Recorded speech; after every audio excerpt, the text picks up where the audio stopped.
지금 이 시간에 설명드릴 것은 복음의 집약이고 복음의 총체입니다. 이것만이 성경에, 이것만이 하나님께서 우리를 어떻게 구원하시는가에 대한 청사진이다 라고 설명하십니다. 자, 그것이 무엇인지 우리 같이 좀 연구할 텐데, 그것은 성소제도입니다. 옛날에 이스라엘 백성들과 유대인들에게 하나님께서 성소를 주십니다. 근데 이 성소를 왜 주셨느냐? 우리 그것을 이해하면 많은 것들이 풀립니다. 하나님께서 우리를 구원하실 때 어디서 구원하시는가 하면 우리의 죄로부터 구원하시는 것입니다. 그런데 하나님과 우리 사이를 내는 것은 죄악이라, 죄라 그랬어요. 죄가 하나님과 우리 사이를 내었다. 그러면 이 죄의 문제가 해결돼야 구원입니다. 그런데 잘못된 복음은 어떻게 죄를 뒤집어 씌워서 구원하는데, 하나님의 방법은 그보다 훨씬 좋습니다. 주님의 능력과 사랑으로 우리 속에 꽁꽁 숨어있는 죄악을 녹여내버리고 우리를 구원하십니다. 어떤 게 좋습니까? 죄를 있는 채로 뒤집어 씌워서 구원받는 게 좋습니까? 죄의 문제가 해결되는 게 좋습니까? 죄의 문제가 해결돼야죠. 그것이 복음입니다. 그래서 복음은 성경이 말하기를 믿는 자들을 구원하시는 하나님의 파워, 능력이다. 그렇게 성경은 설명한단 말입니다. 그래서 성소는 우리에게 굉장히 중요한 단서를, 복음과 구원에 대한 하나님의 계획을 설명해 주고 있습니다. 옛날에 성소는 이렇게 되었습니다. 이스라엘 백성들이 12지파가 북쪽에 세 지파, 남쪽에 세 지파, 동쪽에 세 지파, 서쪽에 세 지파, 이렇게 12지파가 삥 둘러서 성소 주위에 진을 치고 살았습니다. 그런데 성소에 들어가는 문은 동쪽에 있고 지성소가 서쪽에 있습니다. 이 백성들은 서쪽을 향해서 기도하고 서쪽을 향해서 들어갔습니다. 왜 이렇게 놓으셨는가 하면, 옛날에 동쪽을 향해서 바알신을 숭배하는 사람들이 태양신을 숭배했기 때문에 그렇게 할까봐 하나님께서 이걸 방향을 돌려놓으신 거예요. 그래서 이게 동쪽이고 서쪽인 것을 이해하시면 좋겠습니다. 그런데 출애굽기 25장 8절과 9절을 보시면 이런 말씀이 있어요. 잘 들어보세요.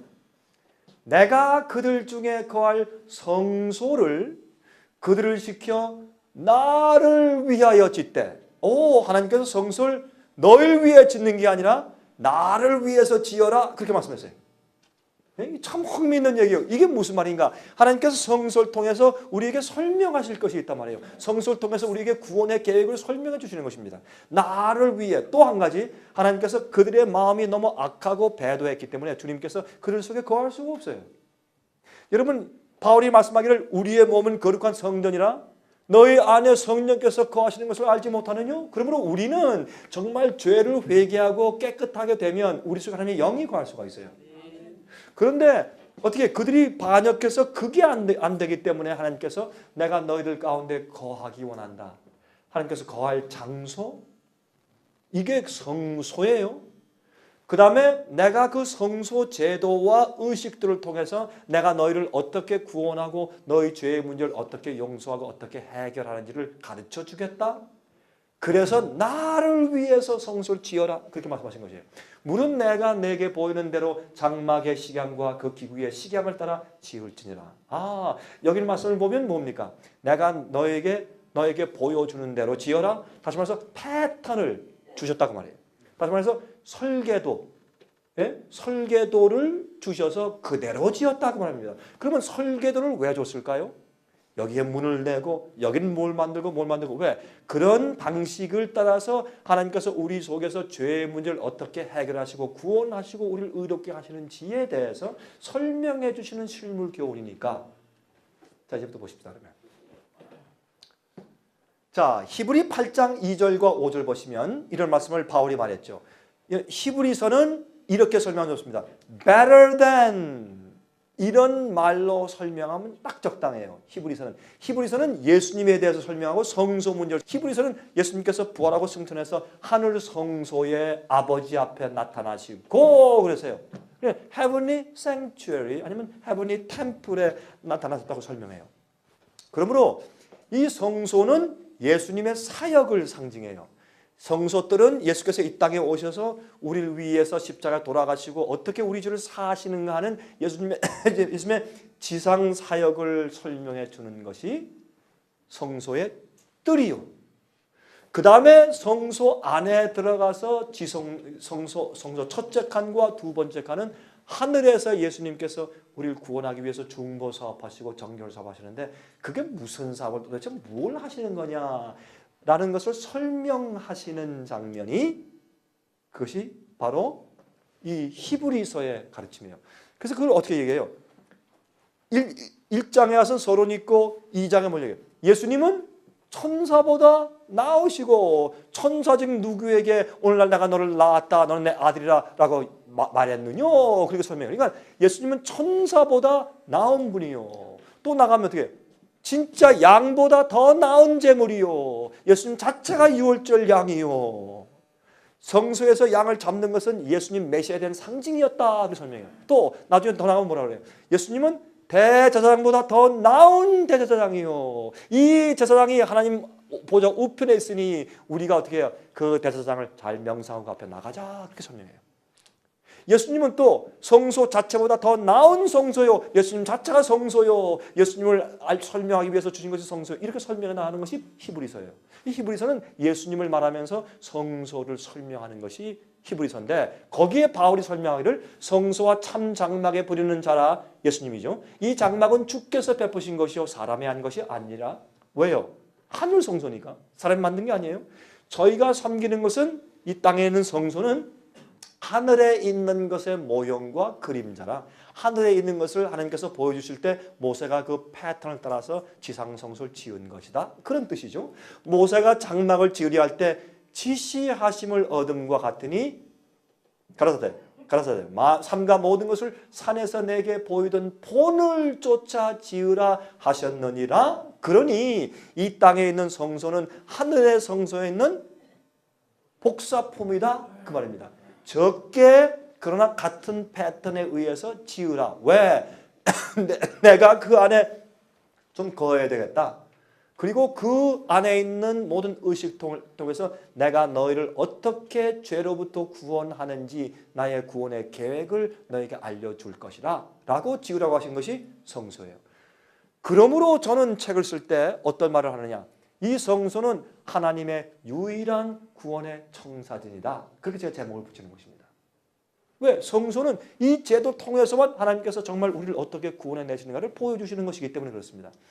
여러분 저는 처음에 레위기서를 읽을 때 제 젊을 때 참 지루하더라고요. 무슨 죽이고 뭐 벗기고 뭐 어디 가서 피를 뿌리고 또 뭐 어떻게 뭐 각을 뜨고 그래서 아유 지루하고 뭐 처음에 제가 배울 때 아유 참 싫었습니다. 근데 나중에 알고 보니까 너무나 감동적인 것이요. 여러분 여기에 보면 레위기서는 뭘 말해요? 하나님께서 우리를 구원하시는 제도를 말해요. 그래서 구약 성경의 복음서가 레위기예요. 여러분 레위기서에 문둥병자가 나왔을 때 어떻게 했어요? 참새 2마리를 가져와라. 한 마리는 목을 비틀어 죽여서 피를 받는데 이 옹기 그릇에 피를 받아가지고 그 어떻게 해요? 그 피를 갖다 산새에게 뿌려. 그리고 그 피를 어떻게 흘러가는 시냇물에 부어요. 피가 흘러가서 피가 생명의 구원의 피가 물 따라서 온 세상에 퍼지는 것을 상징했어요. 주님의 보혈의 피가 온 세상에 퍼져요. 그 다음에 산새의 피를 뿌려가지고 산새를 날려보내. 거기에 또 뭘 가지고 홍색실과 무슨 나무예요? 썩지 않는 나무. 그 뭐지? 예? 조각목 말고 백향목. 백향목은 예수님을 상징해. 왜? 백향목은 썩지 않고 벌레가 먹잖아요. 예수님께서 나무처럼 인간이 되어서 이 땅에 왔지만 왜? 성경의 나무는 인간이라고 상징했으니까. 나무가 돼서 오셨지만은 예수님의 생애 가운데 죄가 예수님의 침투 못해서 죄 없는 생을 사셨어요. 백향목과 그걸 감았어요. 홍색실로 거기에 피를 흘리시단 말이에요.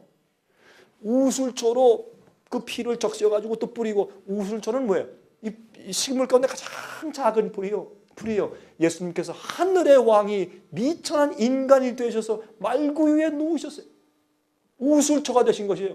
거기에 피를 찍어서 뿌렸어요. 예수님의 피가 뿌려질 때 우리 양심이 깨끗해지고 우리 구원받는 것이 아니에요. 그걸 다 레위기서는 기가 막힌 상징의 책이에요. 그런 다음에 산새를 날려보내면 그 참새가 날라고 파닥거리고 날아갈 때 거기에 묻힌 피가 공중에 뿌려져요. 온 세상에 예수 그리스도의 피의 보혈의 능력이 물로 내려가고 하늘의 공기에 퍼지는 것은 이 세상의 편만한 것을 상징해서, 그러므로 여러분 어떻게 해요? 문둥병자가 나왔을 때 성경의 문둥병은 죄의 병으로 상징했어요. 죄의 병이 나왔을 때 거기에 피를 뿌려서 죄의 병이 나았다고 인정해줘요. 문둥병자가 나왔을 때. 문둥병은 썩는 병이요. 죄가 우리 속에 들어가면 우리의 품성이 썩어요. 악해지는 것이에요. 그래서 로마서 7장에 바울이 말하기를 내가 선하게 주님의 율법을 지키며 살려고 하는 내 속에 악이 나와 함께 있음이라 그랬어요. 그 악을 주님의 성령의 은혜로 제어하지 않으면 우리가 썩는 거요. 냄새가 나는 것이요. 악이 나와 함께해서 자꾸 악을 향해서 만드는 것이요. 그러면 이런 것을 가만히 보면 레위서가 기가 막혀요. 이게 다 상징인데 복음서라고 말이에요. 그러므로 이 땅의 성소는 하늘에 있는 성소에 하나님께서 우리를 어떻게 구원하시는가는 하는 주님의 역사를 우리에게 설명하기 위해서 모본으로 패턴으로 지어주신 것이라고 합니다. 복사판으로. 예? 시편 77장 13절에 보세요. 하나님이여 주의 도는 극히 거룩하오니 하나님과 같이 큰 신이 누구오니까. 참 제가 답답한 것은 한국말 성경이나 중국말 성경이요. 어떤 때 번역이 좀 부족해. 영어 성경 킹제임 성경에 시편 77장 13절에 영어로 Thy way, O God, is in the sanctuary. 오 하나님이시여 당신의 길이 당신의 도가 성소에 있나이다. 그렇게 원래 기록된 거예요. 이걸 갖다가 어떻게 해요? 성소를 the most holy 정말 거룩한 곳이라 해가지고 어떻게 해요? 주의 도는 극히 거룩하시오니 이렇게 번역했지만 사실 원래 원어의 뜻은 그것이 아니라 하나님이시여 당신의 도와 길이 구원하는 길이 방법이 거룩한 곳에 있습니다. 성소에 있습니다. 그렇게 번역해야 올바른 번역입니다. 구원의 유일한 하나님의 청사진이에요. 여러분 이 성소를 보면 십자가가 보여요. 성소의 모든 것은 예수님을 상징합니다. 출애굽기 3장 1절부터 5절 보세요. 여러분 이 성경 전체가 성소 문제로 기록된 것이에요. 창세기에 범죄한 다음에 하나님께서 그 아담과 해와에게 무슨 옷을 입히셨다? 가죽옷을 입히셨다. 그거는 동물을 죽여서 잡아야 가죽옷이 생기죠. 그러니까 예수님께서 처음부터 성소제를 설명해서 내가 너희를 어떻게 구속하고 어떻게 용서하고 어떻게 구원한다는 걸 설명해 주신 거예요. 아담과 해와에게. 자, 그 다음에 보세요. 또 보세요. 요한계시록에 제일 처음에 뭐가 보여요? 제일 처음에 인사한 다음에 자기가 어떻게 해요? 이제 밤모습에 있을 때 뒤에서 요한아 하니까 요한이 뒤를 돌아다 보매 인자 같은 이를 보았는데 왜 인자 같은 이요? 자기가 본 예수하고 좀 달라. 영광의 몸으로 광채의 몸으로 비어져 있으니까 인자 같은 이를 내가 보았는데 어디에서 왔다 갔다 해요? 일곱 촛대 사이에 왔다 갔다 해. 여러분 일곱 촛대는 어디에 있어요? 성소에 있어요. 성소, 지성소, 첫째 칸은 성소고 둘째 칸은 지성소죠. 성소뜰. 성소뜰에서 첫째 칸에 들어가면 성소에 일곱 금초대가 있죠. 예? 그러면 예수님께서 일곱 금초대에 왔다 갔다 해. 이건 뭘 말하는 것이요? 예수님이 십자가에 돌아가시는 예수님의 지상사역은 성소뜰에서 설명해 주는 것이고 부활하고 승천하고 하늘에 올라가신 다음에 무슨 사역을 하시는 것이요? 성소 첫째 칸 사역을 하세요. 그걸 우리가 알려주기 위해서 일곱 금초대 사이에 왔다 갔다 하시는 모습으로 설명되어 있잖아요. 요한계시록에. 근데 요한계시록 끝에 가면 22장 가서 보세요. 무슨 말씀이 나와요? 내가 보니 하늘에 성소가 보이지 않더라. 왜요? 죄의 문제가 다 해결됐으니 더 이상 성소가 필요 없어. 성소는 우리 인간들에서 지구에서 죄의 문제를 해결하기 위해서 행하시는 것이기 때문에 죄의 문제가 다 해결되고 악인이 다 없어지고 마귀도 없어진 다음에 의인들만 있을 때 더 이상 성소가 필요 없어요. 왜? 죄가 없으니까. 내가 보니 성소가 간 데가 없더라. 성소가 보이지 않더라. 그래서 성경을 전부 다 성소로 풀어야 돼요. 하나님의 구속의 역사를 풀면 아주 정확해요. 자, 출애굽기 3장 1절 5절 이것도 성소 문제예요. 보세요. 모세가 그렇죠? 다 읽지 맙시다. 다 아시니까 호렙산에 올라갔는데 호렙산이 시내산 그 다른 또 한 봉우리 아니에요? 호렙산에 올라갔는데 거기 뭐가 있어요? 여호와의 사자가 떨기나무 불꽃 가운데서 그에게 나타나시니라. 그가 보니 떨기나무 위에 불이 붙었으나 사라지지 아니하는지라. 이에 가로되 내가 돌이켜 가서 이 큰 광경을 보리라. 이게 뭐예요? 관광차 간 거예요. 관광차. 그 말에 take a look, sightseeing. 관광 버스 타고 지금 간 거예요. 어떤 의미에서. 그렇죠? 그런데 여기 가보니까 그가 가서 보니까 떨기나무가요. 불에 타는데 이 나무가 태워지질 않아. 불이 타고 있는데 이게 뭘 상징해요? 예수님을 상징해요. 떨기나무가 뭐예요? 아카시아 나무, 가시나무 아니요? 이게 뭐예요? 조각목 아니요? 그러면 지성소의 법궤를 만든 나무가 무슨 나무요? 조각목, 아카시아 나무 아닙니까? 가시나무 아니에요? 이 가시나무 안에 가시나무를 금으로 순으로 덮었고 그 안에 뭐를 두었어요? 두 돌비를 두었어요. 그 돌비에 뭐가 기록되어 있습니까? 십계명이 기록되어 있어요. 하나님께서 친히 쓰신 십계명을 그 안에 두었어요. 이게 무슨 말인 줄 아세요? 예수님을 상징해. 성소에는 모든 기구는 예수님을 상징해. 법궤는 예수님을 상징해요. 왜요? 예수께서 하늘에서 하나님이 이 땅에 오셔서 우리 같은 죄 있는 육신의 모습을 가지고 이 땅에 성육신했어요. 가시가 나요. 우리 죄인의 몸을 상징해요. 조각목은, 아카시아 가시나무는. 그래서 가시나무로 법궤를 짰는데 그 속에 무엇이 있어요? 계명이 있어요. 예수님은 어떻게 내가 아버지를 행하는 것을 보이러 세상에 왔노라고 했어요. 예수님께서 요한복음 14장에. 그렇죠? 그리고 예수님의 생애는 아버지의 뜻대로 아버지의 계명을 지키고 의롭게 사는 것이 무엇인가? 죄인의 몸을 가지고 이렇게 살지만은 아버지의 뜻대로 죄를 승리하며 의롭게 살 수 있다는 사실을 우리에게 모본으로 보이시기 위해서 이 땅에 오신 것이에요. 예수님께서 십자가에 돌아가서 우리 죄를 대속하시는 것뿐만 아니라 동시에 우리의 모본으로 오신 것이요. 그러면 우리가 본받아야 할 사람들은 어떤 목사가 아니요, 어떤 장로가 아니요, 유명한 사람이 아니라 예수님이 우리 모본이요. 예수께서 물 위에 걸으실 때 베드로가 주님이시여 나도 걷게 해주십시오. 와라. 사람이 물 위에 걷는 것은 불가능한 것이 이상한 것이요. 그건 비정상인 것 같아요. 그러나 와라. 베드로가 물 위에 걸었어요.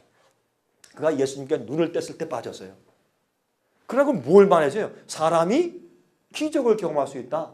물 위에 걷는 것은 비과학적이에요. 우리 죄의 본성을 타고난 죄인들이 의롭게 사는 것은 불가능해요. 비과학적이에요. 비생물학적이에요. 그러나 예수께서 나도 걸었으니 오라. 믿음을 가지고 주께서 오라 그랬으니까 알겠습니다 주여 하고 걸으면 되는 거예요. 주께서 말씀하기를 나도 너를 정죄치 않노니 가서 다시는 죄를 짓지 마라. 너희가 나를 사랑하면 내 계명을 지키라. 할 수 있다고 하신 것이요. 믿고 가면 주님의 은혜로운 의의 생애가 우리 생애가 될 수 있어요. 이거를 보여주신 것이 성소인데 여기 가시떨기나무에 불이 타. 예수님의 인성 속에 뭐가 있어요? 하나님의 영광이 불탔어요. 예수께서 말씀하기를 나는 세상의 빛이라 또 너희도 세상의 빛이라. 그렇죠?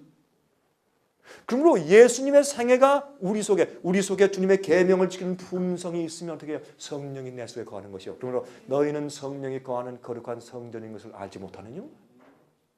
이렇게 생각해 보세요. 얼마나 기가 막힌가. 이게 성령의 복음이란 말이에요. 성서는 그렇게 가르치는 것이에요. 이 가시떨기 나무에 불이 있지만 타지 않았어요. 예수님의 여러분 죄인은 하나님의 쉐키나 영광 앞에 서면 다 죽어요. 그래서 범죄한 다음에 아담과 헤아를 에덴 동산에서 내쫓았어요. 거룩한 영광 앞에 더 이상 살 수가 없기 때문에 그 생명을 보존하시려고 그렇게 하신 것이에요. 그게 은혜예요. 내쫓은 것은. 그런데 예수님은 죄가 없으셨어요.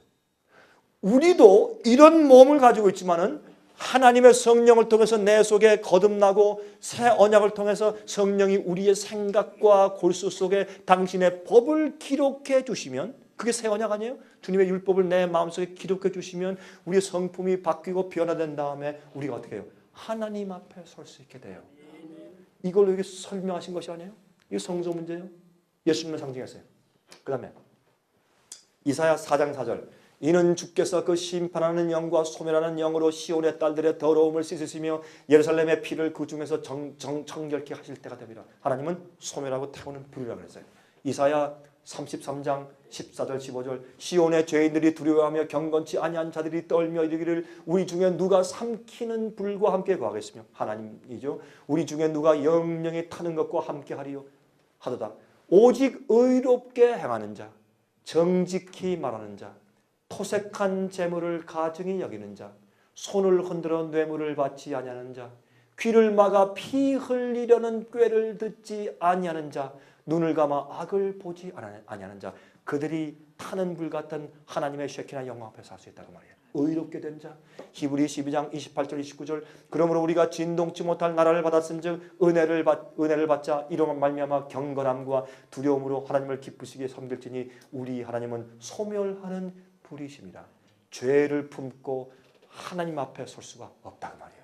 성소는 우리 속에서 죄의 문제를 해결해 주신다 그 말입니다. 레위기 10장 1절 2절 아론의 아들 나답과 아비후가 각기 향로를 가져다가 여호와의 명하시지 않은 다른 불을 담아 여호와 앞에 분향하였더니 불이 여호와 앞에서 나와 그들을 삼킴에 그들이 여호와 앞에서 죽은지라. 다른 불. 성소에서는 어떤 불이요? 번제단에서 양을 번제를 태우는 그 거룩한 번제단에서 태우는 그 불을 갖다가 성소 안에 들어와서 분향단에서 향을 피우는 불로 사용하라 딱 명령했어요. 예수님의 십자가의 보혈을 이해하고 전적으로 회개한 그 거룩한 마음의 심령의 불을 가지고 목사일을 해야 돼요. 그거 안 하고서 비즈니스적으로 인간적으로 다른 불을 갖다가 태우면 하나님께서 그 사람 태우세요. 그렇죠? 그 제사장을 나답과 아비를 어떻게 했어요? 그들이 부엌에서 쓰는 구운 불 때는 불을 갖다가 향단에 피워서 지성서 불이 나와서 그들을 태워버렸어요. 이걸 뭘 상징해요? 이건 옛날에 있던 일이지만 우리에게 교훈으로 주신 것이에요. 너희가 다른 불을 가지고 안 된다. 성소제를 통해서 설명한 복음의 참불, 성령의 참불을 가지고 거기에서 제사장 노릇해라. 그렇게 말씀하시는 것이죠. 자, 이사야 59장 1절 2절 너희 죄악이 너희와 너희 하나님 사이를 내었고 너희 죄가 그 얼굴을 가리워서 너희를 듣지 않으시게 하미니 여호와의 손이 짧아 구원치 못하심도 아니요 귀가 둔하여 듣지 못하심도 아니라 죄 때문에. 그 죄를 해결해야 우리가 하늘 가요. 예. 죄의 문제는 우리 마음 속에 있는 병이에요. 죄는 병이에요. 질병이에요. 그걸 고쳐야 돼요. 마음 속에 있어요. 밖에 있는 게 아니에요. 죄의 문제를 해결하기 위해서 하나님께서 세 가지 단계를 주셨어요. 그게 성소제도예요. 세 가지 계단이 뭐예요? 첫 번째, 성소 뜰의 경험. 두 번째, 성소의 경험, 첫째 칸의 경험. 세 번째, 지성소의 경험, 둘째 칸의 경험. 이 세 가지 단계를 통해서 하나님께서 우리 마음속에 꽁꽁 숨어있는 죄를 녹여내시는 겁니다. 어떻게? 그걸 설명한 것이 성소제도예요. 시내산에서 영광 가운데 모세가 어떻게 해요? 성소제도를 일러주셨어요. 왜? 그들이 어떻게 해요? 계명을 주시면서 이것을 지키겠느냐? 이 계명을 지키면 너희는 특별한 나라가 되고 내가 너희 하나님 되고 너희 내 백성 될 것이라. 너희가 세상에서 나의 제사장 나라 될 것이라. 그때 뭐라 그랬어요? 무서워서 아이고 하나님 말씀하지 마십시오. 무섭습니다. 우리 지키겠습니다. 그랬어요. 그렇게 지켰습니다 해놓고 나서 모세가 십계명 받으러 올라갔을 때 그동안에 뭐 했어요? 그 밑에서 금송아지 만들어서 숭배했잖아요. 왜? 그들은 계명을 지킬 마음과 성품이 준비가 안 돼 있어. 거듭나지 못했어요. 그때 주님께서 그들의 죄를 속하시고 그들을 어떻게 죄로부터 구속하시기 위한 것을 설명하셨는데 그것이 성소란 말이에요. 자, 성소는 이렇게 되어 있어요. 성소는. 성소뜰, 성소, 지성소. 자, 보십시오. 밤에도 24시간 동안 번제단에 번제물이 타야 돼요. 24시간 동안 아침에 번제 하나, 저녁 때 하나 해서 24시간 동안 그 연기가 계속 올라가야 돼요.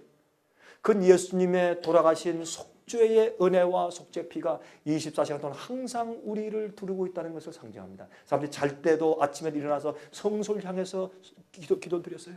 성소를 향해서. 예? 하나님께서 예수께서 당신의 피의 보혈 가지고 하늘에 올라가서 우리는 항상 피의 보혈의 구속의 은혜가 항상 우리에게 다가올 수 있어요. 성소는 밖에 성소 문이 있어요. 그 문은 다 휘장이에요. 휘장의 색깔이 뭡니까? 홍색, 청색, 자색. 홍색은 예수님의 피를 상징하고 청색은 하늘의 거룩한 왕족의 아니요. 청색은 순종이에요. 순종. 계명을 순종하는 게 천색이에요. 옛날에 이스라엘 백성들과 유대인들이 어떻게 했어요? 옷 깃에 소매에 또한 그 옷의 저 밑에 단에 끝에 단에 뭘 달았어요? 청색 수를 달았어요. 그게 뭐예요? 걸을 때 청색. 이건 뭐냐면 하나님의 계명의 순종 이것을 상기시키기 위해서 청색 수를 달라면서요. 성경에서 청색은 순종을 상징해요.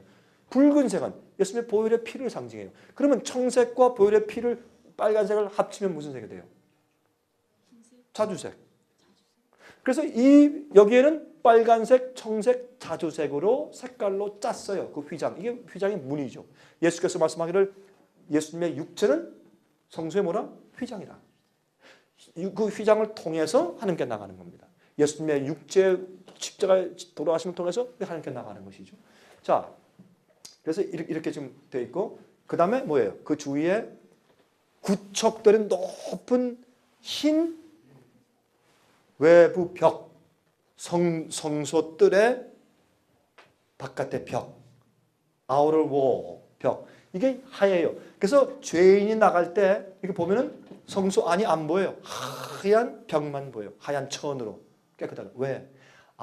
내가 이게 삭감한 죄인인데 내가 죄를 회개하고 고백하고 저 안에 들어가기만 하면은 나는 깨끗한 하나님의 의로 감싸질 수 있구나. 초청하시는 것이요. 또 갈 때 보면 연기가 계속 올라오고 있어요. 그건 뭐예요? 주님께서 초청하시는 것이요. 내 죄가 주홍같이 빌글지라도 내가 하얗게 내가 흰 눈처럼 내가 씻게 해준다. 또 와서 회개해. 그럼 내 죄가 다 연기처럼 올라가 버린다. 타버린다. 초청하시는 것이요. 그리고 성소 위에 계속 하나님의 셔키나 영광의 구름이 항상 들어져 있어요. 그게 성소에서 죄인들을 초청하는 것이에요.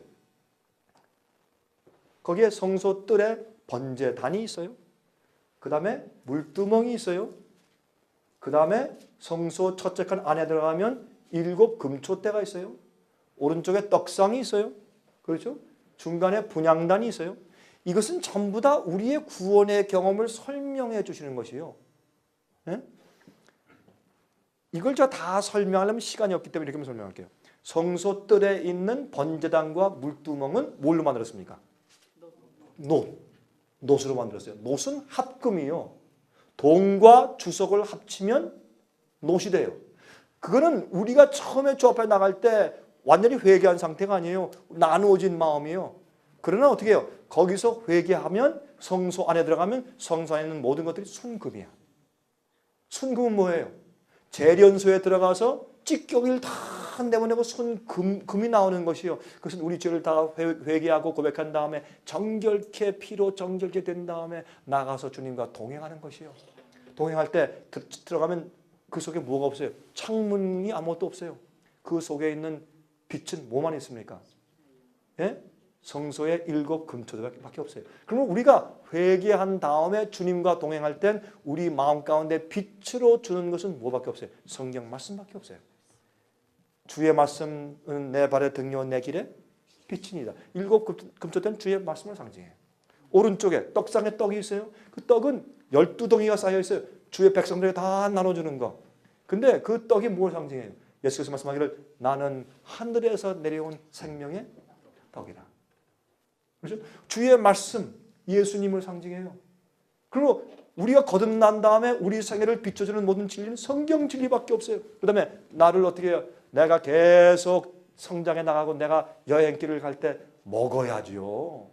빚만 있으면 안 되죠. 먹어야죠. 그래서 그 위험한 함정들을 피하고 예언을 주시고 복음을 주시고 올바른 모든 진리를 주실 때 그걸 가지고 빛을 가지고 함정을 피하고 마귀의 괴계를 피하고 기만을 피하고 말씀으로 살아서 주님과 동행할 때 어떻게 해요? 우리가 영적으로 살 수 있는 양식을 주신다. 말씀으로. 그래서 전부 다 말씀을 상징하는 거예요. 성소의 경험이요. 거듭난 자가 주님과 동행하는 경험이요. 에녹이 300년 동안 주님과 동행하니라. 동행할 때요. 항상 아주 높은 경지에서 말이죠. 어떤 꿈꾸고 계시받는 그런 상태 동행한 게 아니라 매일 일하면서 목수질하고 요리하고 가서 일하고 어떤 데는 돈 벌 때도 있고 그렇죠? 이렇게 좀 하면서 이것저것 농사도 짓고 먹기도 하고 아이 교육시키고 옷을 만들고 옷을 목욕도 이런 매일매일 생활에서 어떻게 했다? 하나님과 동행했다. 말씀대로 살았다. 그게 에녹 아니에요? 나중에 300년 지나니까 좀 상징으로 말하면 하나님께서 한번 문을 열고 보시니까 바로 그 예루살렘 성전 문 앞에 와 있어. 너 여기까지 왔구나. 그래. 그러면 아예 들어와라. 해 들어와서 다시는 에녹이 이 땅에 보이지 않더라. 살아서 성전에 올라갔어요. 엘리야도 살아서 성전에 올라갔어요. 왜요? 죄의 문제가 사라졌을 때 해결돼 버렸어요. 왜 그게 불가능해요? 에녹도 하고 엘리야도 살아서 승천했는데 죄 있는 자는 하나님을 뵐 때 다 죽어요. 죄의 문제가 해결됐으니 하늘에 살아서 승천한 거 아니에요. 성경이 그걸 말하고 있어요. 마지막 시대에 14만 4천은 죽음 맛보지 않고 살아서 하늘에 승천할 것이요. 그들은요 하나님 앞에서 입에 거짓말이 없고 흠이 없다고 성경은 말해요.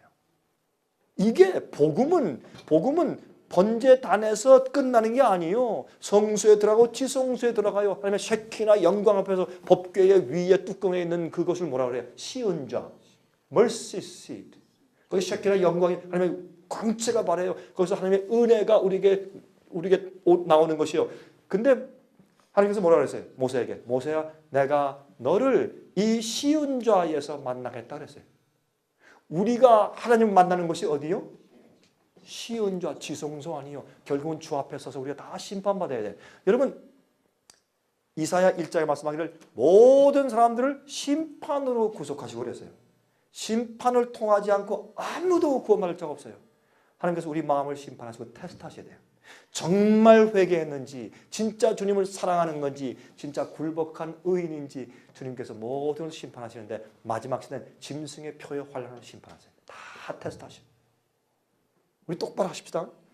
분향단은 뭐예요? 우리가 연약해 쓰러지고 부족할 때 주님께서 중보 기도로, 중보는 사람들이 오해해요. 중보는 우리가 회개할 때 당신의 피를 적용시켜서 구원하시는 것도 중보지만은 우리를 대신해서 기도하시니까 중보죠. 또 중보의 반쪽은 뭐냐? 우리가 연약하여 못할 때 주님께서 성령을 보내시고 천사를 보내시고 진리로 가르치셔서 우리를 도와주시는 것이 중보요. 그래서 우리가 어떻게 해요? 때를 따라 돕는 은혜를 얻기 위하여 담대하게 어디에 나갈지니라? 은혜의 보좌 앞에 나갈지어다. 주님께서 되세요. 예수님께서는 모든 일에 한결같이 우리와 한결같이 시험을 받으신 자로되 죄는 없으시니라. 또 예수님께서는 그래서 우리를 어떻게 도와줄지를 아시며 그게 대제사장이니 그게 중보 아니에요? 예수님께서 이 땅에 오셔서 우리 같은 시험과 유혹을 다 당해보시고 마귀의 공격 다 당해보시고 승리하셨기 때문에 여러분과 저를 어떻게 도와줄지를 아신단 말이에요. 자, 보세요. 성소, 촛대, 떡상, 분향단, 지성소 들어갑시다. 지성소에 법궤, 그 위에 쉐키나 영광에 있는 시운소, 두 그룹 천사가 있죠. 그렇죠? 법궤 뚜껑을 열어봅시다. 뭐가 있습니까? 두 돌비 십계명이 기록되어 있어요. 이것은 죄인의 몸을 썼지만은 그 속에 하나님의 계명을 가지고 계신 예수의 생일 상징에 또한 우리의 생일 상징해 보세요.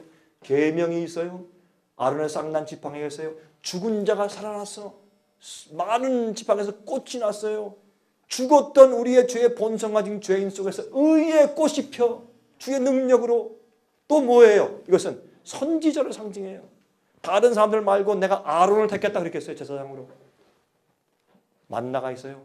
매일 주시는 만나를 먹고 생명의 떡을 먹고 주님의 창조하신 마른 막대기에 꽃이 피게 하는 창조의 능력을 통해서 우리가 계명을 지키는 삶을 살 수 있다 그 말이에요. 법궤. 법궤는 영어로 뭐예요? ark. ark라고 하는 단어가 성경에 3번 쓰여졌어요. 어디에? 노아의 방주, 노아's ark. 또 하나 어디예요?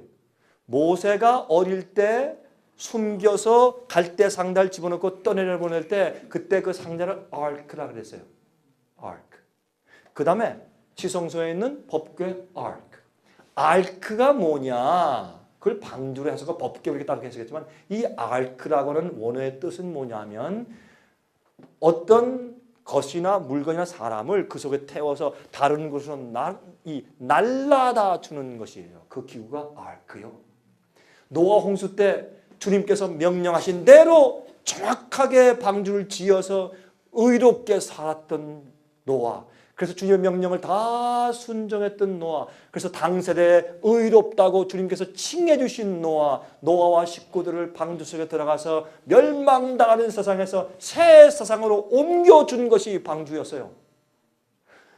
사형 명령이 내렸을 때 모세를 태워서 물에 떠내려갔을 때 공주가 발견해서 살려줬어요. 죽음에서 생명으로 가기 위해서 날라준 기구가 아크요. 이 법궤는 무엇인가? 이 멸망하는 죄의 세상에서 영원한 세상으로 구원받아 영생받아 가기 위해서 우리를 날라주는 역할하는 기구가 아크, 법궤요. 그 법궤 속에 뭐가 있어요?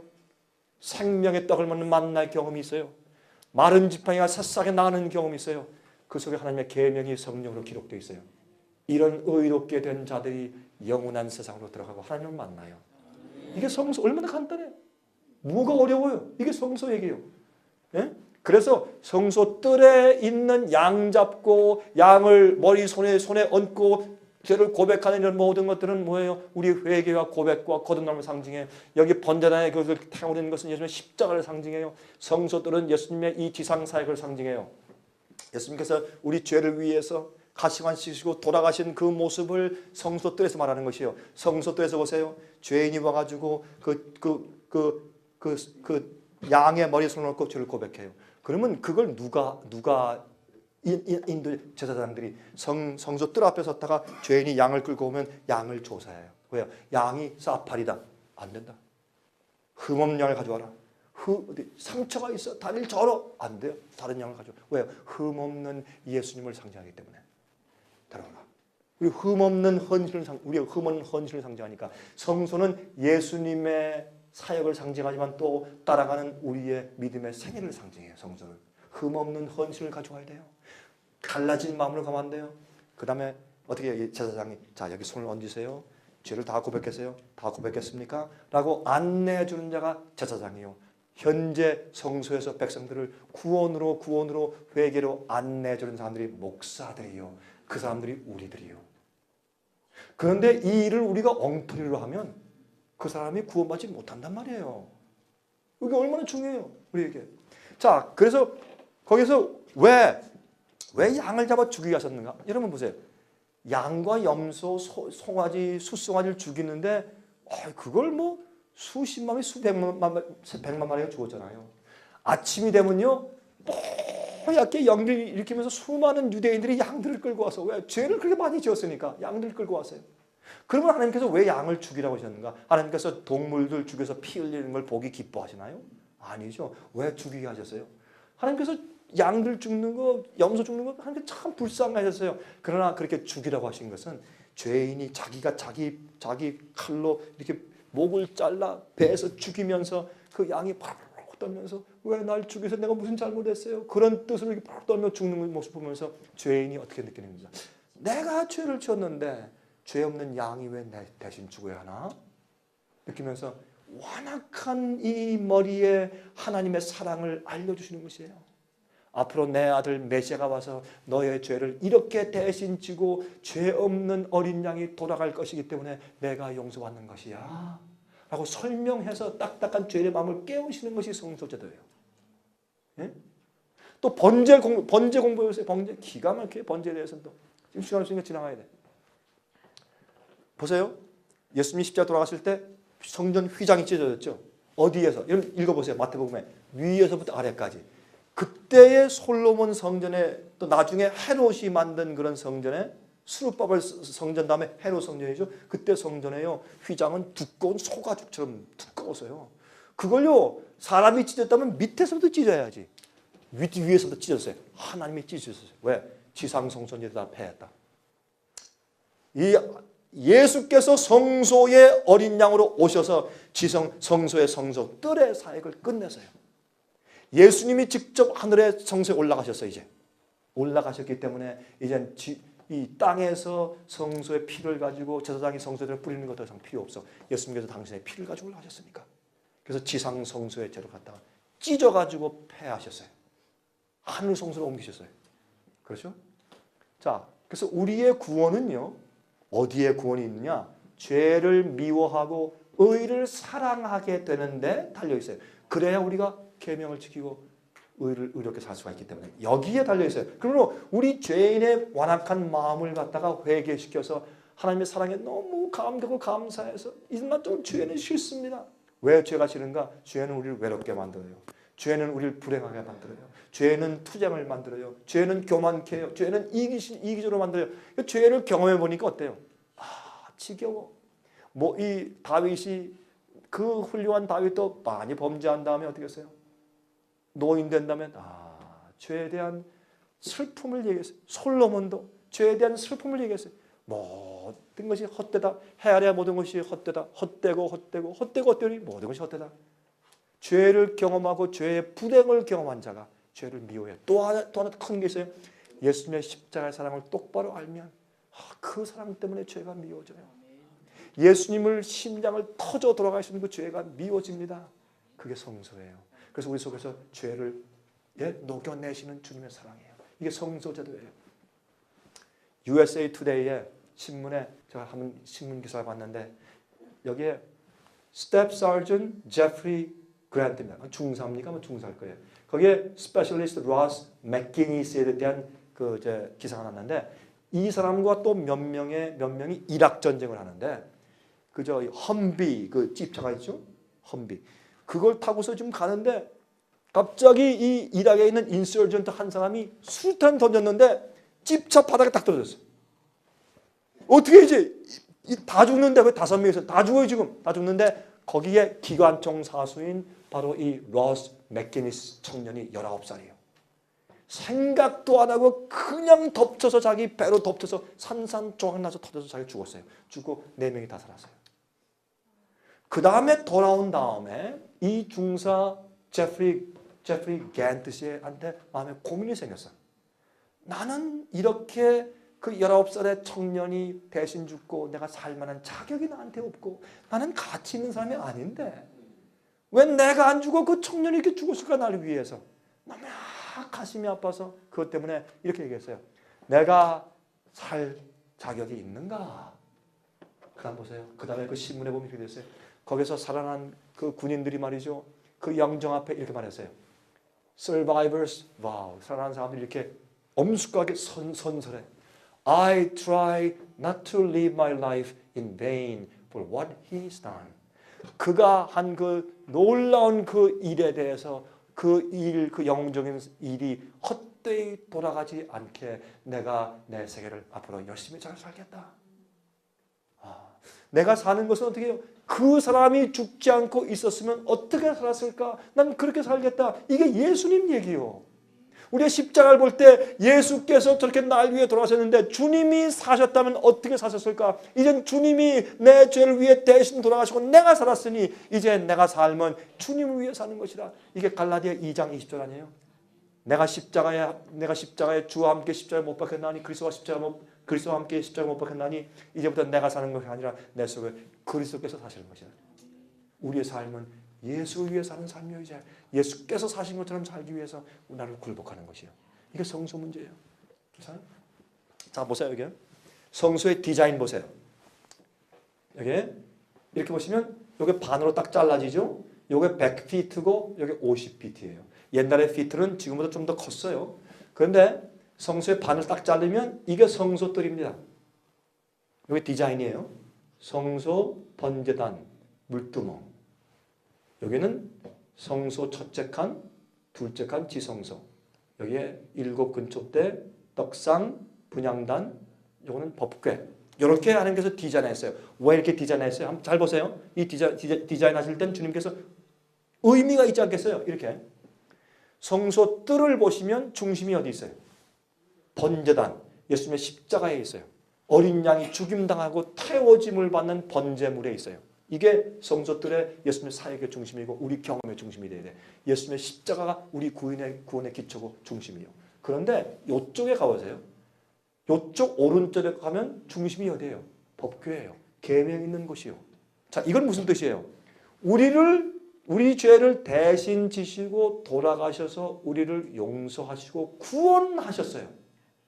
그 이유는 뭐예요?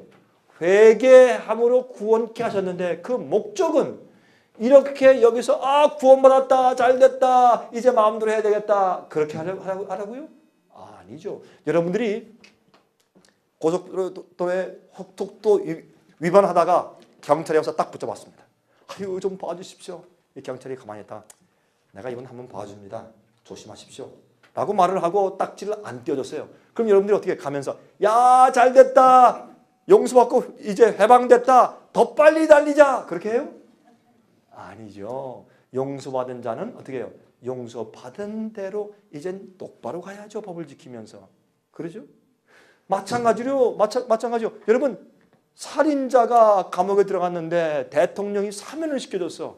그럼 살인당하면서 잘됐다. 용서받았다. 이제 나가서 한 2명 더 죽이자. 그래요? 아니죠. 용서받은 것에 너무 감격하고 감사해서 이제는 어떻게 해요? 깨끗한 시민으로 살려고 하겠죠. 그게 구원받은 자의 성품 아니겠어요? 그러므로 이 회개했을 때 우리를 구원하시는 이 목적은 어떻게 해요? 하나님의 계명을 순종하는 생활을 살도록 하시기 위해서 용서하고 구원해 주시는 것이요. 그렇죠? 이게 합리적인 얘기 아니에요? 성소에 있어서. 자, 성소들의 경험. 그렇죠? 번제. 제가 이걸 설명드리면 시간이 많으니까 제가 지나가겠어요. 번제는 우리의 매일의 헌신을 상징해요. 번제요. 가죽을 벗기고 이 배를 잘라서 이 속에 있는 내장을 전부 잘라내서 물에 씻어요. 그게 무슨 뜻이에요? 주님이시여 혹시 내 속에 아직도 감추어진 죄가 있나 보시고 다 꺼내 용서하시고 씻어주시옵소서. 내 생각과 묵상이 주 앞에 연락되기를 바라나이다. 그 기도예요. 성수의 기도예요. 정직히 드는 거예요. 번제는 자기 이 양의 가죽을 벗겨 내 더러운 의를 벗기고 예수의 의의 옷을 입는 것이요. 내 속에 내장을 전부 꺼내서 물에 씻어. 물은 성령과 말씀을 상징해. 회개한 사람은 반드시 개혁이 있어야 돼. 자기 생의 죄를 고치고 돌이켜서 개혁이 없는 회개는 가짜 회개예요. 감정적인 회개예요. 오늘날 교회에서 어떻게 해요? 막 성령이 오셨네. 성령이 그렇게 박수치며 그렇게 이렇게 소리 지르고 찬미 부르면 성령이 떠나가요. 성령 오시는 것이 아니라 감정적으로 막 높여가지고 구원받은 것처럼 해주는 그런 예배 형식은 전부 다 가짜예요. 예배는 거룩하고 경건하게 드리라고 말씀드렸어요. 예배는 우리의 인간적인 감정을 선정적으로 일으켜서 눈물 흘리고 웃게 만드는 것이 아니에요. 진리대로 감정적으로 구원받지 못한 사람들도 마치 구원받은 것처럼 그런 감정적인 그런 움직임이 아니라 성령 말씀대로 진짜 성령으로 그들 마음 가운데 평안과 의의 경험이 있게 하셔야 합니다. 예? 전부 씻어내야 돼요. 말씀으로 개혁해야 돼요. 보세요. 번제는 우리 복음의 경험을 말하는 것입니다. 이슈는 뭐예요? 인류는 비록 죄인일지라도 사탄과는 다른 입장에 있어요. 왜? 루스벨은 하늘에서 하나님의 영광의 빛 가운데서 범죄했어요. 그는 하나님의 큰 사랑의 계시가 그에게 주어져서 다 알면서 범죄했어요. 그래서 은혜 시간이 끝난 거예요. 알면서 계속 성령의 은혜를 거절하고 계속 범죄하면 그 사람은 점점 우둔해져서 은혜 시간이 끝나버려요. 살아서 있는데도 더 이상 성령의 은혜가 감지가 안 돼요. 왜? 마음이 완악해지고 그 심령이 화인 맞았기 때문에. 성령을 거절한 죄는 바로 그런 죄예요. 그런 죄예요. 그런데 우리는 사탄은 하나님의 품성을 이해하고 그분의 선하심을 알면서도 자기 자신의 이기적이고 독자적인 생각을 따르기로 선택했던 것입니다. 이 선택은 그에게 결정적인 것이었어요. 더 이상 하나님께서 그를 구원하시기 위해서 하실 수 있는 일이 없었어요. 그러나 우리 인류들은 어떻게 해요? 속임을 당했으며 사탄의 궤변에 의해서 우리의 마음이 어두워졌어요. 그래서 우리 사람들에게 하나님의 사랑의 높이와 깊이를 우리가 알지 못해요. 그래서 인간에게는 하나님의 사랑을 알 수 있는 희망이 있습니다. 하나님의 품성을 바라봄으로 인류는 다시 하나님께 돌아갈 수 있어요. 성소 제도를 통해서 뭘 보여줘요? 예수의 사랑을 보여주고 십자가를 보여줘요. 그럼 내가 하나님을 오해했네? 많은 그리스도인들은요. 왜 예수를 믿는 줄 아세요? 복 받으려고 믿어요. 예? 내 아들 대학 붙게 해주세요. 우리에게 심판받지 않게 해주시고 축복 주세요. 내 장사 잘 되게 해주세요. 구원은 그래서 회복입니다. 성소는 예수님의 하늘 성소의 중보 사업을 상징해요. 금초 때 떡상, 분향단, 이건 다 예수님께서 우리를 구원하시고 회개한 영혼들을 그 속에서 죄를 버리고서 의롭게 살 수 있는 것을 가르치는 기구가 성소 안에 있는 것이에요. 우리 성화의 경험이요. 예? 시편 133장 1절부터 3절. 여러분 이 시편 133장은 오순절에 대한 성령 받는 경험인 것을 아세요? 시편 133장은 예언이에요. 오순절에 대한 예언이에요. 이게 뭐예요? 형제들과 연합하여 동거함이 어찌 그리 선하고 아름다운고. 이것은 성소 주위에 12지파가 쫙 둘러서 연합해서 있는 그 아름다운 모습을 말합니다. 그 다음에 보배로운 기름이 수염곧 아론의 수염에 흘러서 그 옷깃까지 내린 것 같고. 이게 무슨 말이에요?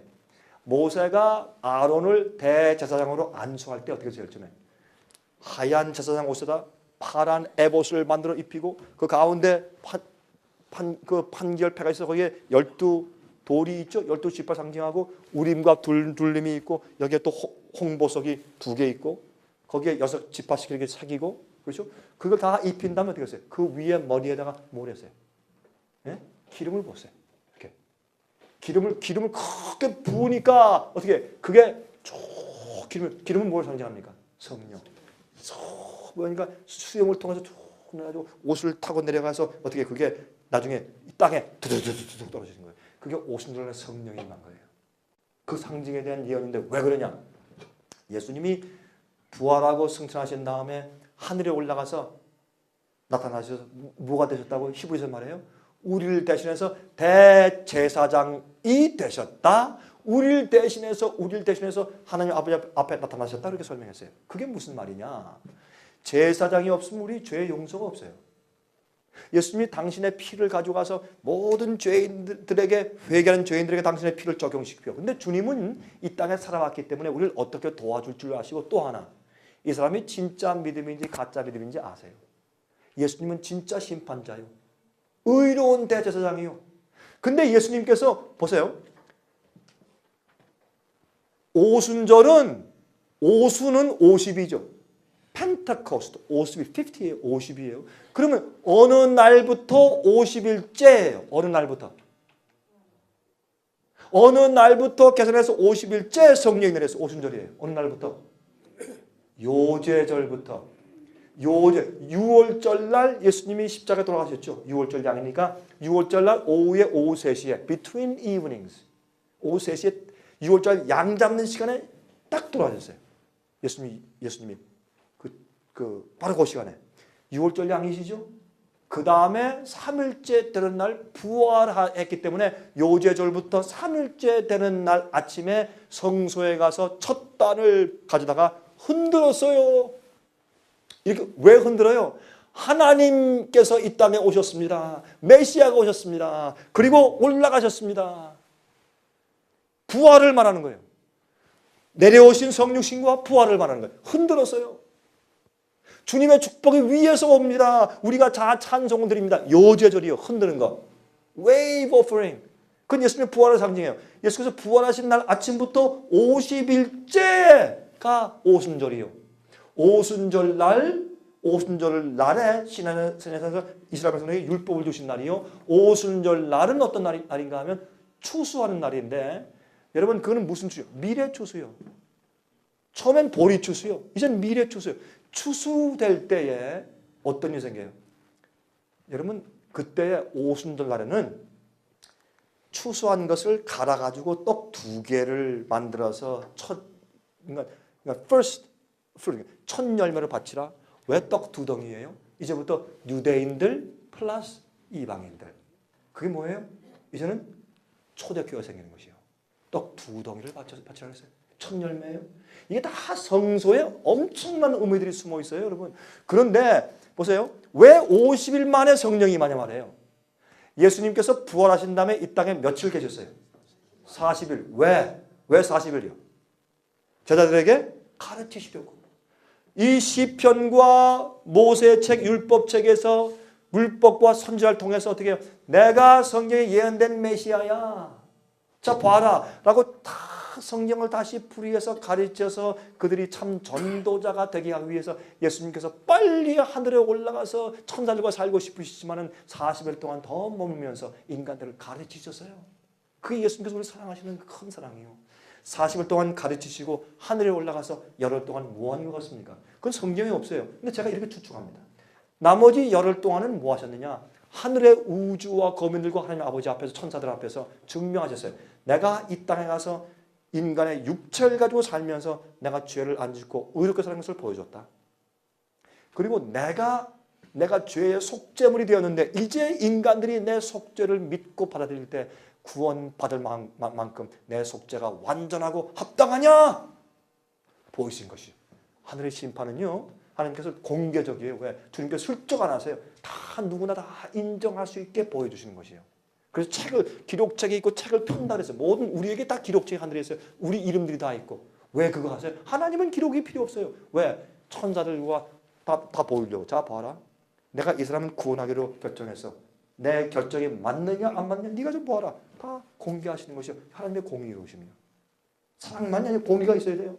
그래서 하나님께서 온 우주 앞에 보이시고 아버지 앞에 다 보이시고 됐습니다 라고 선언되었을 때 아버지 앞에서 우리의 대제사장으로 임명받으시는 그 입장에 기름 부으시는 것처럼 이게 상징된 것이요. 지상성소에서 그때 성령께서 이제 내가 이제 주님 예수 당신 대신해서 이 땅에 내려가서 보혜사 성령으로 역사할 것이요. 예수께서 말씀하기를 내가 가면 너희가 더 유익이라. 내가 가면 보혜사 다른 보혜사가 너희에 올 텐데. 왜 다른 보혜사요? 예수님이 보혜사니까 또 다른 보혜사가 오는 것이지. 다른 보혜사 성령이 많은 것이에요. 그래서 예수님께서 40일 동안 이 땅에 계시고 하늘에 올라가서 열흘 동안 당신을 증거하신 다음에 50일째 오순절날 하늘에서 성령이 막 떨어졌어요. 불길처럼. 이것이 바로 대제사장의 위임식이고 안수식이었어요. 이 얘기를 한 것이 시편 143장이에요.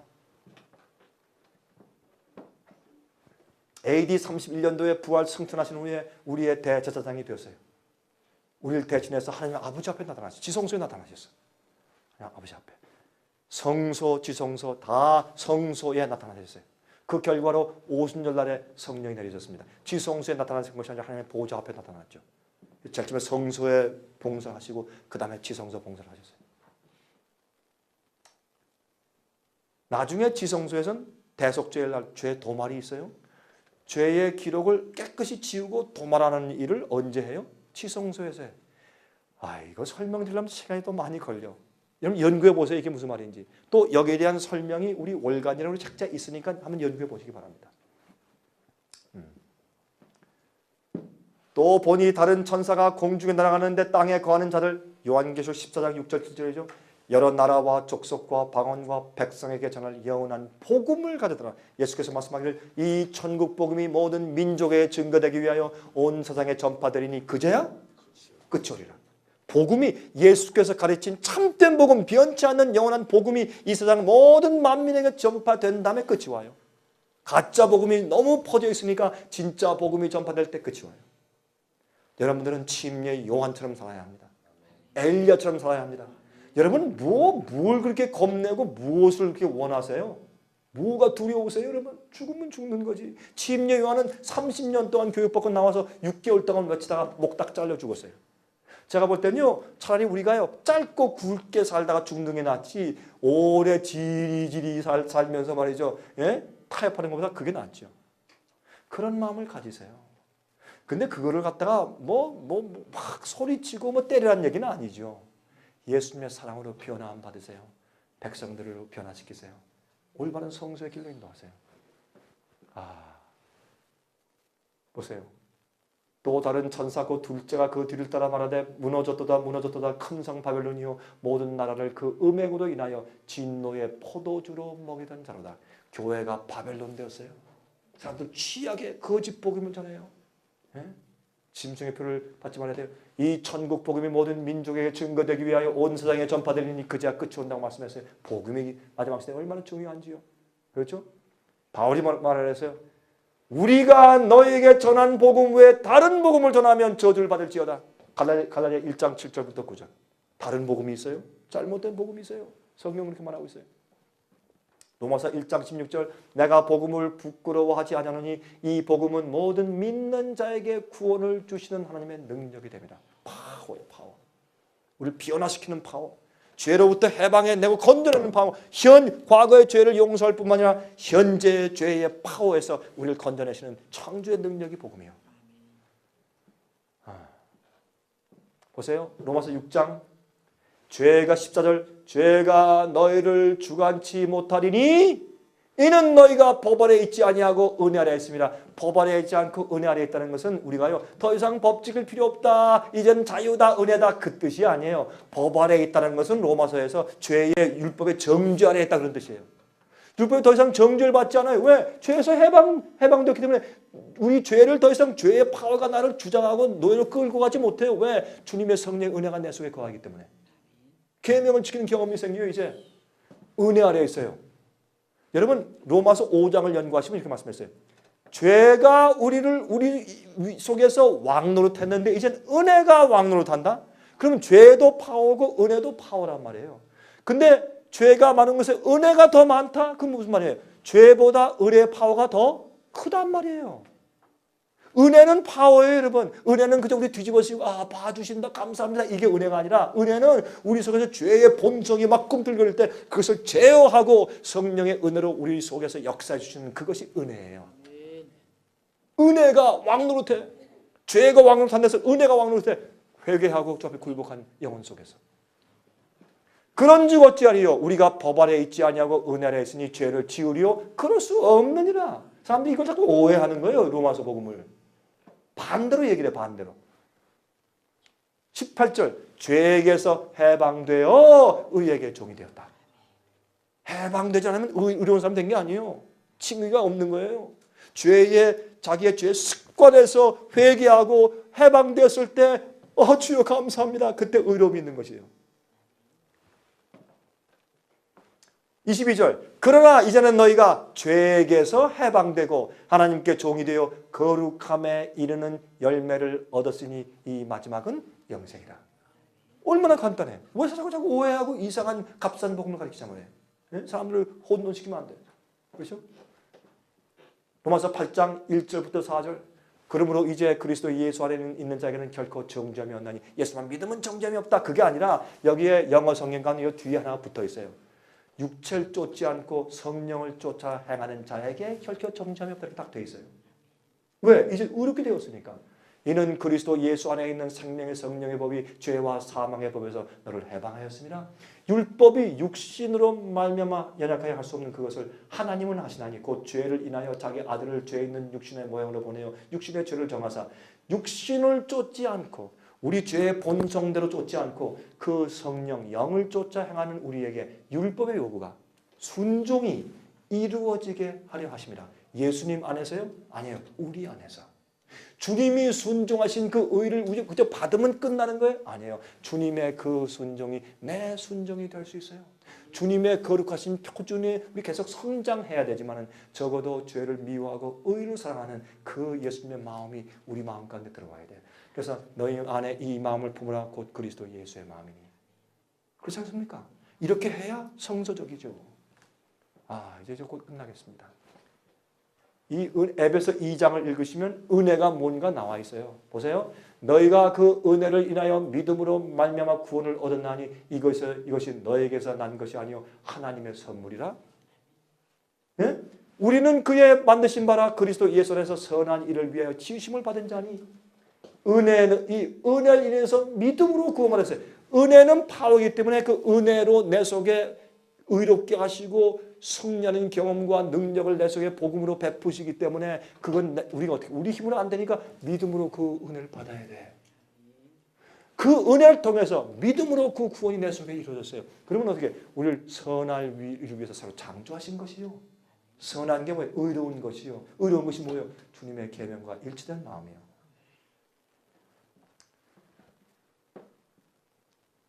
데살로니가 후서 2장 13절 주의 사랑하시는 형제들아 우리가 항상 너희를 위하여 마땅히 하나님께 감사할 것은 하나님이 처음부터 너희를 택하사 성령의 거룩하게 하심과 진리를 믿음으로 구원을 얻게 하심이니.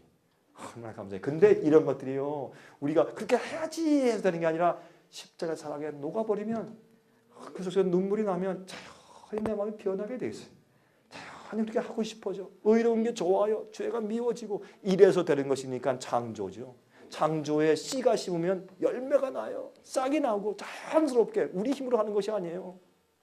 하나님이 하시는 것이요. 히브리 10장 우리 마음과 생각에 율법을 기록하시는 거 잘 알죠? 로마서 4장의 사도 바울이 사용한 복음과 믿음의 실례는 뭐예요?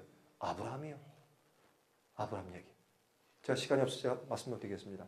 이삭을 바칠 때 이해 못해도 주의 말씀대로 이삭을 죽이려 할 때 주님께서 아브라함아 내가 이제 내가 하나님을 경영해서 내가 알겠다. 죽이지 말아라. 얼마나 고뇌했어요. 이 고뇌를 통해서 하나님이 예수를 이 땅에 보내시는 하나님 아버지의 마음의 고통을 아브라함이 이해하게 됐어요. 보세요. 십자가의 그 고뇌를 우리가 가만히 명상해 보세요. 이 사랑 때문에 우리 마음속에 죄가 나가요.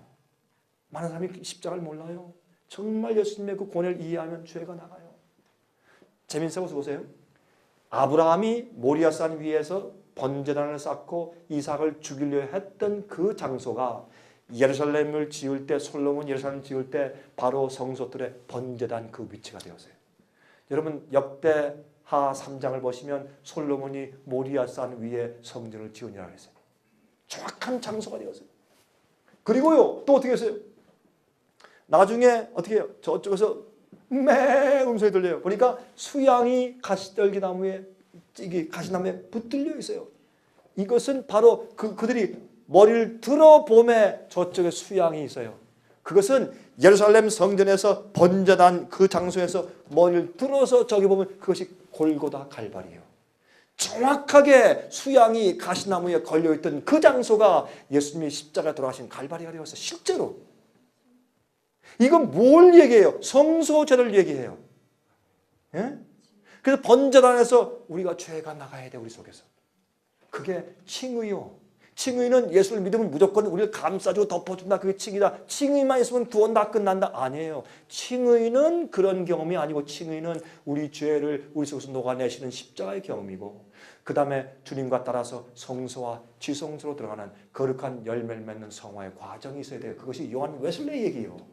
요한 웨슬레이는 그런 말을 하니까 이 방법론자에 가라. 그래서 출교당해서 장로교회가 출교시킨 사람이 요한 웨슬레이고 그래서 감리교를 세운 것이에요.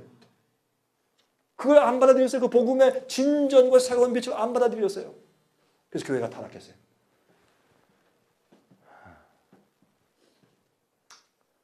내가 내 아들 내 독자라도 내게 아끼지 아니하였으니 내가 이제야 내가 하나님을 경외하는 줄 알았다. 여러분 생애 가운데 가장 사랑하는 것이 무엇이에요? 그걸 주 앞에 바칠 수 있으면 우리 모든 걸 바칠 수 있어요. 아브라함에게 가장 중요한 것은 아들 이삭이었어요. 그걸 바치라고 했어요. 그걸 바쳤을 때 아브라함의 모든 것을 주 앞에 굴복할 수 있는 것을 그때 인정해 주셨어요. 우리 생애는 그렇게 나가야 돼요. 기적적으로 이삭을 낳는 것은 회개와 거듭남의 경험을 상징해요. 나중에 계속 성장해서 나중에 아들 데리고 모리아산까지 가는 것이 그것이 성화의 끝에 인침받는 경험이에요. 아브라함의 경험이. 마태복음 11장 28절에 수고하고 무거운 짐진 자들아 다 내게로 오라 내가 너희를 편히 쉬게 할 것이라. 제발 여러분들 진리대로 믿으시고 진리대로 가르치시고 그래서 영혼들을 의롭게 많이 하늘로 데려가시기를 제가 간절하게 기도합니다. 잠깐 기도하겠습니다. 하늘에 계신 아버지, 아버지의 사랑을 우리가 얼마나 감사하는지요. 우리 완악한 죄인들에게 성소의 패턴을 보여주셔서 깨닫게 해주심을 감사하며 영원한 복음을 가르쳐 주심을 감사합니다. 주님, 우리가 과거에 주님의 종과 목자들로 잘못 살았거나 잘못 가르쳐서 영혼들을 많게 했거든.